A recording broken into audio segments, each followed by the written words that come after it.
What we're going to do is we're going to look at sigma notation. And with sigma notation, we're going to be looking at the two different types of forms. We're going to be looking at arithmetic and we're going to be looking at geometric.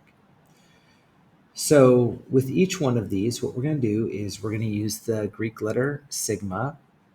And this right here is going to be a setup for finding sums. But for this first example, what we're going to do is we're just going to set them up. So for the first one, what we're going to do is we're going to write the sigma notation. We're going to start with I equals 1, and then we're going to end with how many terms there are. 1, 2, 3, 4. So we're going to put a 4 right here. We're going to look at the pattern, and we see that it's going up by 3. So that means that it's arithmetic. So I'm going to use the arithmetic form. My first term is -4. Then I have plus, in parentheses, I minus 1. I close the parenthesis, and since I'm adding 3 each time, I put the 3. So for letter B, what I notice is that it's multiplying by a third. So then that means that it's geometric. I see 1, 2, 3, 4, 5. So when I do the sigma notation, I equals 1, and then I put a 5 right above it.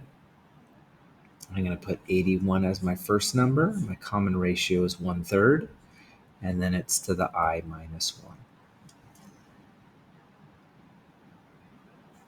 1. For the next one, what I'm going to do is I see a dot, dot, dot. That means it's going to infinity. So when I do the sigma notation, I start off with 1. It's always going to be 1 when we're setting it up. And it's going to go to infinity. I see that I'm subtracting 200 each time, so that means it's arithmetic. So I'm going to start with -200. Then I'm going to put plus, and then I have I minus 1. And then my common difference is -200.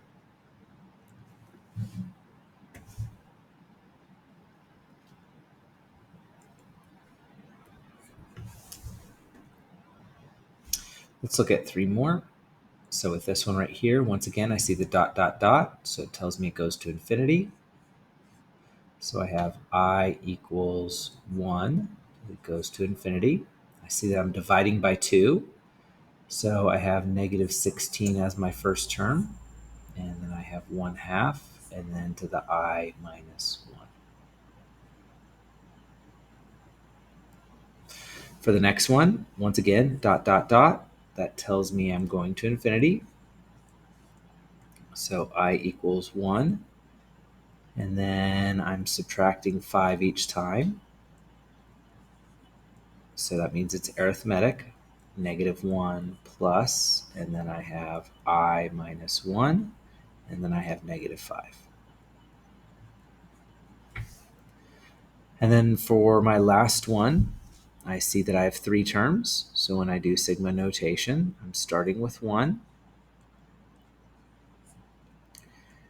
And then I'm going to end with 3.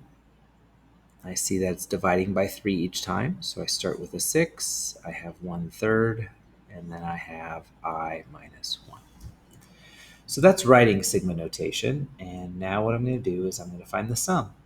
Sigma means finding the sum. So notice that with each one of these that we had before, instead of commas, we have pluses and minuses, and that's what makes a series instead of a sequence. So what we're going to do is we're going to write out each term in the series, and then we're going to find the sum. So the first term in the series, we plug a 1 in. 2 times 1 is 2, plus 5 is 7.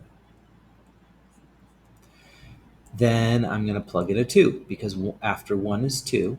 So 2 times 2 is 4, plus 5 is 9. Then I'm going to plug in a 3. 3 times 2 is 6, plus 5 is 11. By this time, you should notice the formula, that it's adding 2 each time. So I know I'm going to have 13 as my next one. And then I have 15 as my last one. I'm stopping at 15 because I'm starting at 1 and I'm ending at 5. And I'm going to add up all these numbers and I get 55.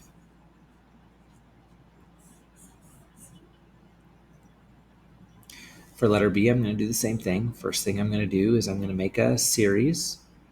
So with my series, my first one, I plug in a 1. 1 minus 1 is 0. Anything to the 0 is 1. So it gives me 16. Then I put a plus, plug in a 2. 2 minus 1 is 1. That means it stays the same. Half of 16 is 8. And we can kind of figure out that it's dividing by 2 each time. And I'm stopping at a half because I start at 1 and I end at 6. 1, 2, 3, 4, 5, 6. Now I'm going to add up all the numbers, and that gives me 31 and a half.